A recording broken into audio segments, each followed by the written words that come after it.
헬스 유튜버 박승현, 예상치 못한 슬픈 소식. 34세 예상치 못한 이유에 대해 자세히 알아보자. 2025년 1월 6일 헬스 유튜버이자 보디빌더로 활약하던 박승현의 갑작스러운 사망 소식은 수많은 사람들에게 큰 충격을 안겼다. 그는 구독자 83만 명을 보유한 인기 유튜버로 건강과 관련된 정보를 제공하며 많은 이들에게 영감을 주던 인물이었기에 그의 죽음은 더욱 예상치 못한 일이었다. 이제 우리는 그의 사망과 관련된 배경과 이유를 조금 더 깊이 탐구해보려 한다. 고인의 형은 박승현이 건강상의 이유로 하늘나라로 떠났다고 밝혔다. 하지만 건강상의 이유라는 표현 뒤에 숨겨진 진정한 이유는 무엇일까? 그의 소셜미디어 게시물에서는 외로움과 우울감, 그리고 삶의 목적을 찾으려는 고뇌가 엿보였다. 이는 단순한 육체적 건강의 문제가 아닌 정신적 건강의 문제로 이어질 가능성을 시사한다. 특히 최근 몇 달간 그는 우울증을 고백하며 고독한 마음을 표현한 바 있다. 이는 그의 정신적 고통이 얼마나 깊었는지를 보여주는 단서일지도 모른다. 2019년 박승현은 헬스와 보디빌딩 업계에서 터부시 되던 주제에 정면으로 도전하며 약투 운동의 선봉에 섰다. 이는 단순한 폭로를 넘어 업계에 깊숙이 뿌리내린 불법 약물 남용 문제를 드러내고 대중에게 이를 고발한 용기 있는 행동이었다. 스테로이드 남용과 같은 위험한 관행은 보디빌딩 업계에서는 그동안 암묵적으로 묵인되던 주제였고, 박승현의 고백은 업계의 구조적 문제를 조명하는 계기가 되었다. 그의 폭로는 많은 이들에게 큰 방향을 불러일으켰다. 한편으로는 그의 용기를 칭송하며 변화의 필요성을 외치는 목소리가 있었지만, 다른 한편으로는 업계 내부의 반발과 비난, 심지어는 위협까지 이어졌다. 그는 약물 사용은 개인의 선택이라 주장하는 업계 종사자들과 충돌했고, 폭로자로서의 삶은 그를 점점 더 고립시키는 결과를 가져왔다. 더 나아가 박승현은 자신의 약물 남용 경험까지도 솔직히 털어놓았다.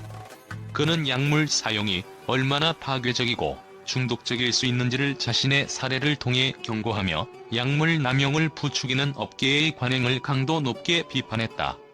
그러나 이러한 고백은 단지 대중에게 경각심을 불러일으키는 데 그치지 않았다. 그것은 그의 내면에 깊은 상처를 남겼다. 자신의 과거를 대중 앞에 드러내는 것은 결코 쉬운 일이 아니었다. 그는 자신의 선택에 대한 후회와 자책감, 그리고 대중의 시선을 견뎌야 했다. 약물 남용으로 인해 무너져가는 자신의 몸과 정신, 그리고 그로 인해 잃어버린 시간들에 대한 고뇌는 그를 심리적으로 점점 더 압박했다. 이러한 심리적 부담은 그의 일상뿐만 아니라 유튜브 활동과 보디빌더로서의 커리어에도 영향을 미쳤다. 또한 법적 처분을 받은 그의 상황은 고백 이후에도 그를 괴롭혔다. 비록 기소유예라는 상대적으로 가벼운 처벌이었지만, 이 경험은 그에게 자신이 대중의 신뢰를 다시 얻어야 한다는 부담감을 안겼다. 동시에 완벽한 사람이어야 한다는 강박관념과 세상의 변화를 주고자 했던 그의 이상 사이에서 갈등하는 모습이 엿보였다. 약투 운동은 분명히 그가 세상에 남긴 중요한 유산이다. 하지만 그 과정에서 박승현은 심리적, 사회적, 신체적으로 엄청난 대가를 치러야 했다. 그는 혼자가 아니었다. 약물 사용과 정신적 고통의 사이에서 고군분투하는 이들에게 그는 목소리를 냈지만, 정작 그 자신은 그 무게를 혼자 감당하고 있었다. 결국 약투 운동은 그의 용기와 결단을 보여주는 상징이었지만, 그로 인해 그가 짊어져야 했던 무게는 그 이상의 것이었다. 이 운동은 박승현을 빛나는 영웅으로 만들었지만, 그 뒤에 감춰진 그의 고통은 아무도 쉽게 알 수 없었다. 그는 싸웠고 자신의 목소리를 냈지만, 그 싸움은 결코 쉬운 일이 아니었다. 그의 SNS 게시물은 한 인간으로서의 박승현이 얼마나 깊은 고통 속에 있었는지를 보여준다. 나는 너무도 외롭습니다라는 문장은 그의 내면의 외로움을 대변한다.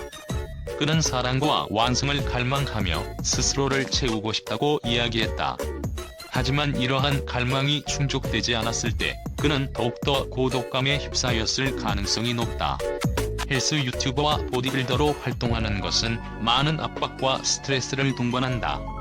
완벽한 신체를 유지해야 한다는 기대, 구독자들에게 끊임없이 영감을 주어야 한다는 부담, 그리고 업계 내의 경쟁은 그를 점점 더 지치게 만들었을 수 있다.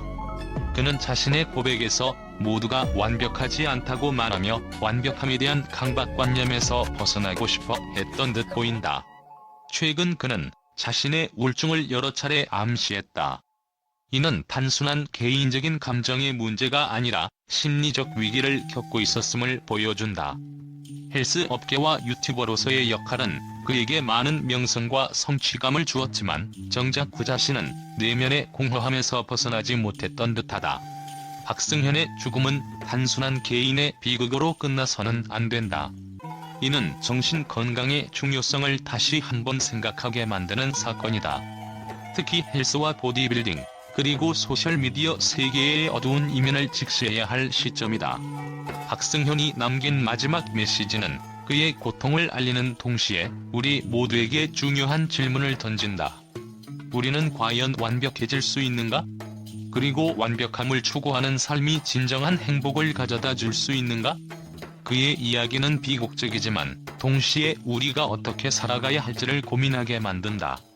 박승현의 명복을 빌며 그의 이야기를 통해 많은 이들이 자기 자신과 주변 사람들의 건강, 특히 정신 건강을 다시 돌아보길 바란다. 헬스 유튜버 박승현의 갑작스러운 사망 소식이 전해지자 국내외 언론은 일제히 반응하며 다양한 의견과 분석을 내놓았다.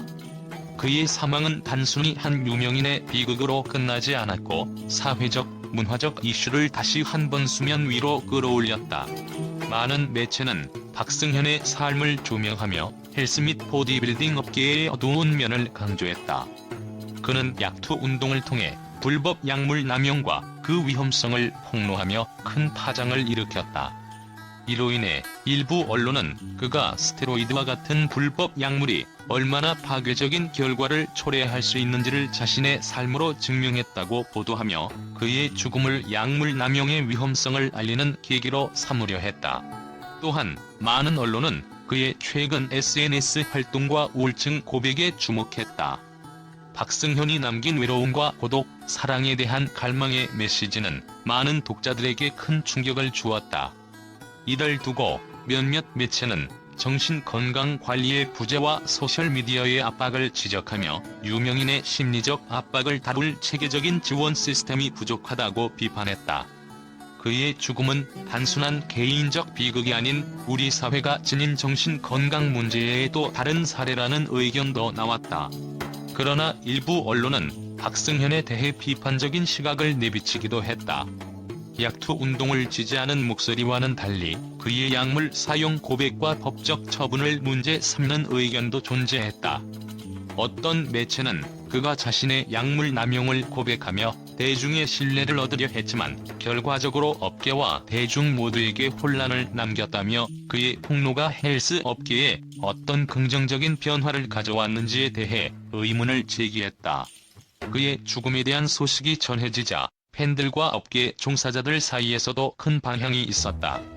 팬들은 그는 우리에게 동기부여를 준 사람이었다는 메시지를 남기며 그의 죽음을 애도했지만 동시에 헬스 업계가 이러한 비극을 막기 위해 어떤 노력을 하고 있는지에 대한 의문도 제기되었다. 헬스 업계는 단순히 근육과 외형만 강조하는 문화를 넘어 정신적 건강과 윤리적 책임을 강조해야 한다는 목소리가 커지고 있다. 마지막으로 소셜미디어 플랫폼에 대한 비판도 잇따랐다. 일부 언론은 구독자 수와 조회수에 의해 평가받는 유튜버라는 직업은 항상 완벽한 모습을 유지해야 한다는 압박을 동반한다며 소셜미디어가 유명인들에게 미치는 부정적인 영향을 지적했다. 특히 박승현처럼 자신의 고통을 솔직히 드러낸 인물조차도 이 시스템 속에서 고립감을 느꼈음을 강조하며 플랫폼 기업과 사회가 나서야 한다고 주장했다.